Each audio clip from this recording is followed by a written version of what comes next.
I gave birth to my ex-husband's baby without him knowing. The crystal wine glasses caught the candlelight as Destiny arranged them on the table. 3 years of marriage deserved celebrating, even if lately it felt like she was the only one counting. She'd left work early, stopped by his favorite Korean restaurant for japchae and galbi, and changed into the emerald dress he'd once said made her eyes impossible to look away from. The apartment door opened at 7:30. Min-jun dropped his briefcase by the entrance, loosened his tie, and barely glanced at the setup before heading straight for the bedroom. "Happy anniversary," Destiny called out, trying to keep the hurt from her voice. He emerged minutes later in sweatpants and a t-shirt, his expression unreadable. The Min-jun she'd fallen for at the Innovation Summit 4 years ago had been different. Warm. Present. That man had looked at her like she was the answer to every question he'd been asking.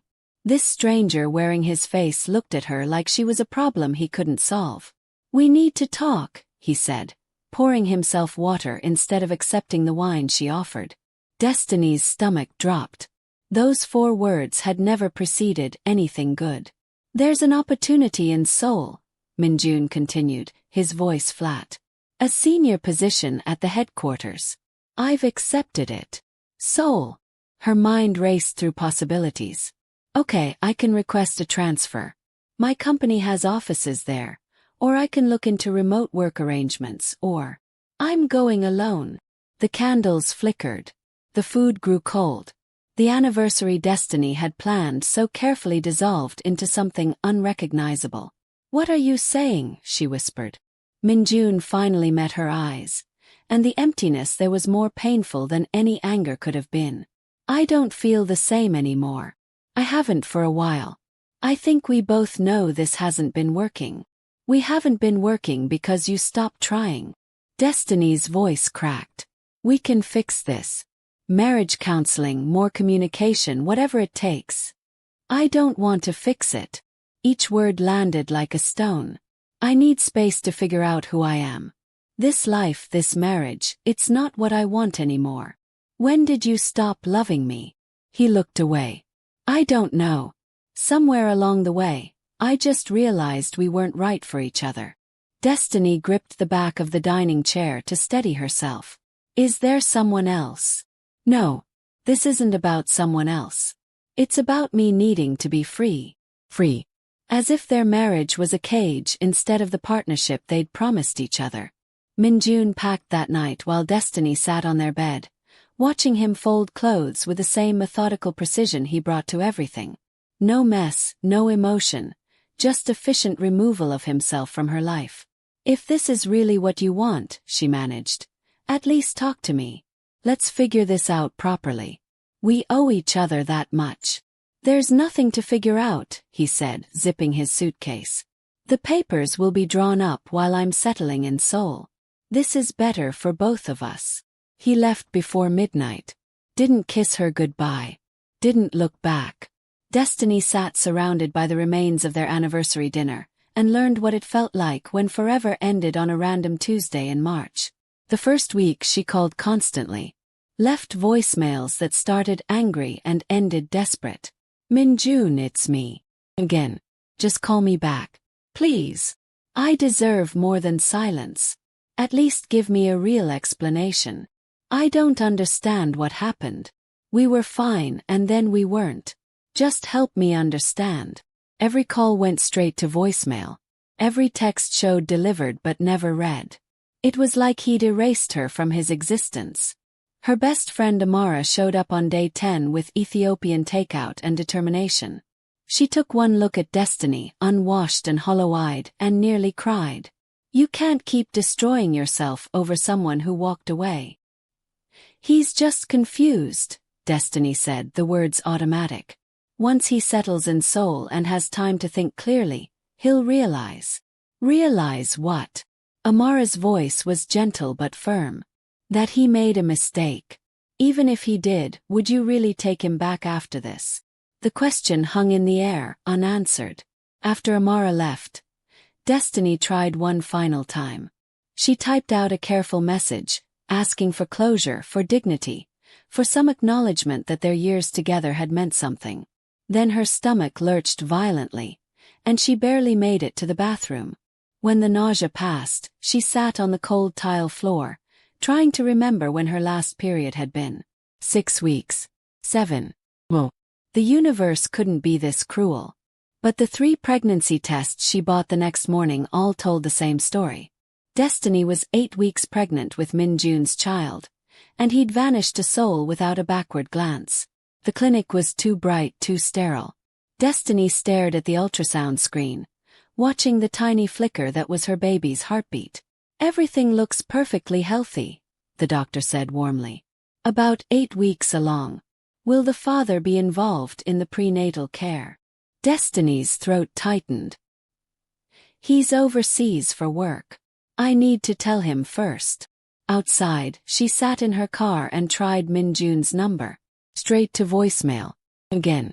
She tried his work email. Bounced back. She tracked down his assistant in Seoul through LinkedIn.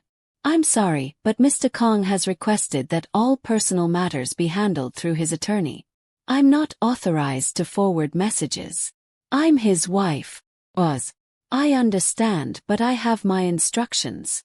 Destiny ended the call before the tears could start. She composed an email, choosing each word with precision. Subject: urgent, please read. "Min-jun, I know you've made your feelings clear. But this isn't about us anymore. I'm pregnant. 8 weeks. The baby is yours. I'm not asking you to come back. I'm just telling you because you deserve to know. Please respond. Destiny." She sent it and waited. 1 day became 3. 3 became Ash sent it and waited. 1 day became 3. 3 became a week. A week became 2. Nothing. She tried different email addresses. His professional networks. His old college friends. Every message disappeared into silence. Finally, she sent one last attempt. "I'm pregnant with your child. Please acknowledge." Silence. He'd made his choice, and apparently, it didn't include their baby either. Destiny placed both hands on her still flat stomach and made a promise. "It's just us now. But I'll be enough. I promise you that." At 4 months, the bump was undeniable. Destiny had transitioned to fully remote work, unable to face the pitying looks from colleagues who'd witnessed her marriage's collapse. She painted the spare bedroom soft lavender because the color felt hopeful, and she needed hope.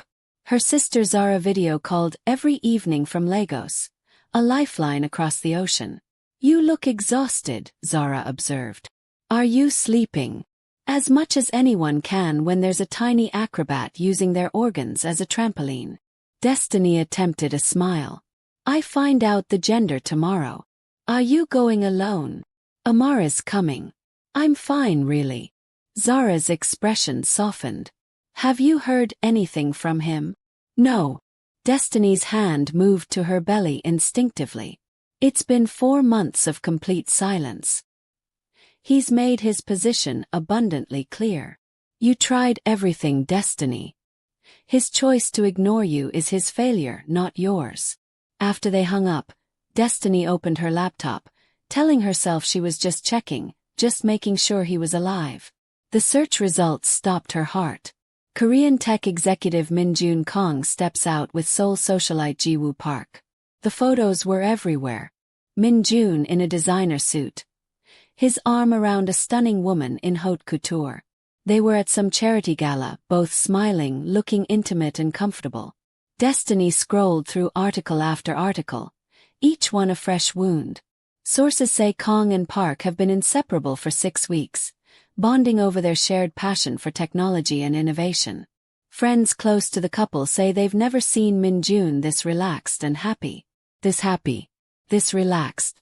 While Destiny was pregnant and desperate, he was romancing someone else, looking lighter, freer, like he'd escaped some unbearable burden. Like he'd escaped her. The sobs came without warning, raw and gasping. He'd moved on completely. Their 5 years together meant nothing. She meant nothing. And he had no idea or didn't care that she was carrying his daughter. His daughter. The ultrasound technician had confirmed it yesterday. Healthy baby girl due in 5 months. Destiny looked down at her stomach, at the visible proof of the man who'd abandoned them both, and felt something crystallize inside her. The grief transformed into something harder, sharper, stronger. "You don't want us," she whispered to the photos of Min-jun with another woman. "Then we don't need you." She closed the laptop with finality, walked to the bedroom, and removed her wedding ring for the first time since he'd placed it there 4 years ago. She put it in a box at the back of her closet. Then she opened a fresh document and started planning. Moving companies to Atlanta. Tech opportunities in Atlanta. Single mother resources in Georgia. Small business loan requirements. Childcare options. The grief was becoming fuel, becoming purpose. If Min-jun Kong could build a new life, so could she. And hers would include the daughter he didn't even know existed. "You and me, little one," Destiny said, hands protective over her belly. "We're going to build something extraordinary." The labor lasted 16 hours. Destiny gripped Amara's hand hard enough to leave bruises, screaming through contractions that felt like her body was splitting apart. The hospital room was overwhelming. Too bright, too loud, everything too much. "You're incredible, Destiny. Just breathe through it. You've got this." "I can't." "Too much." "I can't do this." "Yes, you can. You're the strongest woman I know. Breathe with me." Another contraction. Another scream. Hours of pain and exhaustion and fear. Then finally a different sound. A tiny, indignant wail that made everything else disappear. "It's a girl," the nurse announced, smiling. "A beautiful, healthy girl." They placed the baby on Destiny's chest. This perfect, tiny creature with dark wisps of hair and eyes that looked startlingly familiar. Destiny stared down at her daughter and felt something break open inside her. "Hi, Maya," she whispered, tears streaming. "Hi, baby girl. I'm your mama. I've got you. I'll always have you." The baby made a small sound and seemed to settle at Destiny's voice, as if she recognized it, as if she knew she was safe.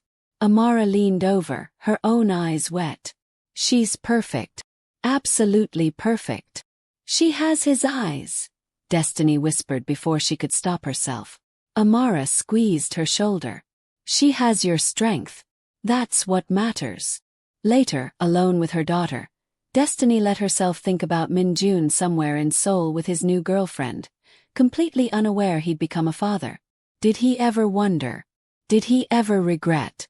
It didn't matter anymore. "He doesn't get to know you," Destiny whispered to the sleeping infant. He had his chance and walked away. "You're mine, Maya. Just mine." If you're invested in Destiny's story, hit that subscribe button and drop a comment below. Should she tell Min-jun about Maya, or keep her secret forever? Let me know what you think. The first year was pure survival. Destiny moved to Atlanta when Maya was 2 months old, staying with Amara while she figured out her next moves. Her tech expertise translated easily, and she started freelancing, working during naps and late into the night after Maya finally slept. Money was tight. Childcare was expensive. Some days, Destiny wasn't sure how they'd make it to next week. But Maya smiled at 3 months, laughed at 4, reached for toys at 5. Each milestone reminded Destiny why she was fighting. At 8 months postpartum, Destiny registered her business. Innovate Solutions LLC. One woman, one laptop, one dream of building something that would give her daughter the life she deserved. The first client was small, a local startup needing database architecture. $5,000. Destiny cried when the payment cleared. The second client led to a third. The third led to referrals. By Maya's first birthday, Destiny had enough steady work to rent a small office and hire part-time help. By year 2, she had a team of 4 and a reputation for exceptional work on impossible timelines. By year 3, Innovate Solutions had 25 employees, a modern office in Midtown Atlanta, and clients that included some of the Southeast's fastest-growing companies. Destiny, single mother and CEO, was featured in Atlanta Business Chronicle's Rising Stars issue. Black Enterprise profiled her company's innovative approach to data solutions. Tech conferences invited her to keynote. She bought a house with a yard for Maya, hired an amazing nanny, started sleeping more than 4 hours a night. The broken woman who'd crumpled on her apartment floor was gone. In her place stood someone who'd learned that the only person she could truly depend on was herself. Every night when she tucked Maya into bed, she was reminded why it had all been worth it. "Tell me a story, Mommy," Maya would say, her dark eyes so much like her father's, wide and trusting. Once upon a time, Destiny would begin. There was a little girl who was the bravest, smartest, most wonderful person in the entire world. And her mama loved her more than all the stars in the sky. What about her daddy? The question came eventually. It always did. Destiny would smooth Maya's curls and choose her words carefully. "Her daddy lives very far away. He had to leave before Mommy could tell him about you. Why doesn't he visit? Sometimes grown-ups make hard choices, sweetheart. But you have me, and I love you enough for 100 daddies." It satisfied her for now. But Destiny knew the questions would get harder, more specific, more painful to answer. On a Sunday morning 3 months after Maya's 4th birthday, those questions came. Destiny was making pancakes. Maya was coloring at the kitchen table. NPR played softly in the background. Perfect, ordinary moment. "Mommy, why don't I have a daddy?" The spatula froze mid-flip. Destiny took a breath, set it down, and knelt to Maya's level. "You do have a daddy, baby. He just lives far away. But why doesn't he visit? Doesn't he want to meet me?" The innocence in that question was devastating. "It's complicated, sweetheart. Is it because I'm bad?" Maya's lower lip trembled. "No." Destiny pulled her daughter close, fierce and protective. "No, baby. You are perfect. So perfect. This has nothing to do with you. You are the best thing that ever happened to me. Then why doesn't he want me? How do you explain to a 4-year-old that her father chose ignorance over responsibility? That he'd rather pretend she didn't exist than face what he'd walked away from?" "Sometimes people make mistakes," Destiny said carefully. "Your daddy made a choice before he knew about you. But you have me and Auntie Amara and everyone who loves you so much. That's our family." Maya considered this, then returned to her coloring. Crisis averted. For now. But Destiny knew this conversation was just the beginning. One day Maya would ask harder questions.